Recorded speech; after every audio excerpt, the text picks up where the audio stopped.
Christmas Robin. കൊടും തണുപ്പ് നിറഞ്ഞ ശൈത്യകാലത്തിലെ ഒരു രാത്രിയുടെ സ്വച്ഛ നിശബ്ദതയിൽ ബത്ലഹേമിലെ കാലിത്തൊഴുത്തിൽ ഈശോ ജനിച്ചു. മേരിയും ജോസഫും ശിശുവിനെ പിള്ളക്കച്ചുകൊണ്ട് പൊതിഞ്ഞ് പുൽക്കൂട്ടിൽ കിടത്തി.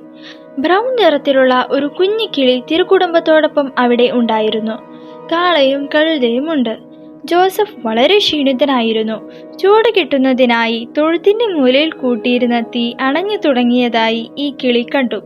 തീ കെട്ടുപോയാൽ പിഞ്ചു കുഞ്ഞിനെ തണുക്കും. കിളി തീരുമാനിച്ചുറപ്പിച്ചു തന്റെ ചിറകുകൾ കൊണ്ട് ചാരം മൂടിയ ആ തീക്കുന പതുക്കെ പതുക്കെ വീശാൻ. കെട്ടുകൊണ്ടിരുന്ന ആ തീ തീർത്തും നിസാരനായ ആ കിളി തന്റെ ചിറകുകൾ കൊണ്ട് വീശി വീശി ജ്വലിപ്പിച്ചു. തീയുടെ ചൂട് കിളിയുടെ ശരീരത്തിലേറ്റുവെങ്കിലും കിളി നിർത്താതെ ചിറകുകൾ കൊണ്ട് വീശിക്കൊണ്ടേയിരുന്നു.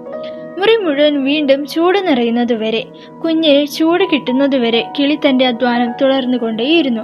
കിളി ഈ ചെയ്യുന്നത് മേരി കണ്ടു. ഹൃദയം നിറഞ്ഞ നന്ദിയോടെ അവൾ പുഞ്ചിരിച്ചു.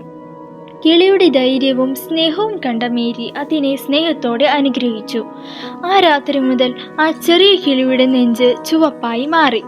സ്നേഹത്തിന്റെയും ത്യാഗത്തിന്റെയും അടയാളമായി ബ്രൗൺ നിറത്തിലുള്ള ആ കിളി നെഞ്ചിൽ ചുവപ്പ് നിറമുള്ള റോബിനായി മാറി. സന്നദ്ധത നിറഞ്ഞ മനസ്സിന്റെയും എളിയ സേവനത്തിന്റെയും മാതൃകയായി തീർന്നു. സ്നേഹത്തോടെ ചെയ്യുന്നതൊന്നും നിസാരമല്ല.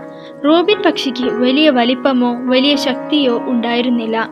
സന്നദ്ധമായ ഒരു ഹൃദയമുണ്ടായിരുന്നു. ഉണ്ണീശോയ്ക്ക് ചൂട് നൽകുവാൻ സ്നേഹമുള്ള ആ ഹൃദയം മതിയായിരുന്നു. ഈ ക്രിസ്മസ് കാലത്ത് നമുക്കും ഈ മനോഭാവം വളർത്താം. തണുത്ത സ്ഥലങ്ങളിൽ ചൂട് നൽകാൻ, മങ്ങിയ ഇടങ്ങളിൽ വെളിച്ചം നൽകാൻ, സ്നേഹത്തിന്റെ കാരുണ്യ പ്രവർത്തികൾ ചെയ്യാൻ പരിശ്രമിക്കാം. ഹൃദയത്തിൽ സ്നേഹം ജ്വലിക്കുമ്പോൾ സ്നേഹത്തിന്റെ ചെറിയ നാളങ്ങൾ പോലും അനുഗ്രഹമാകുമെന്നാണ് റോബിൻ പക്ഷി നമ്മെ പഠിപ്പിക്കുന്നത്. സ്നേഹപൂർവ്വം, ഫാദർ പോൾ മൊറേലി.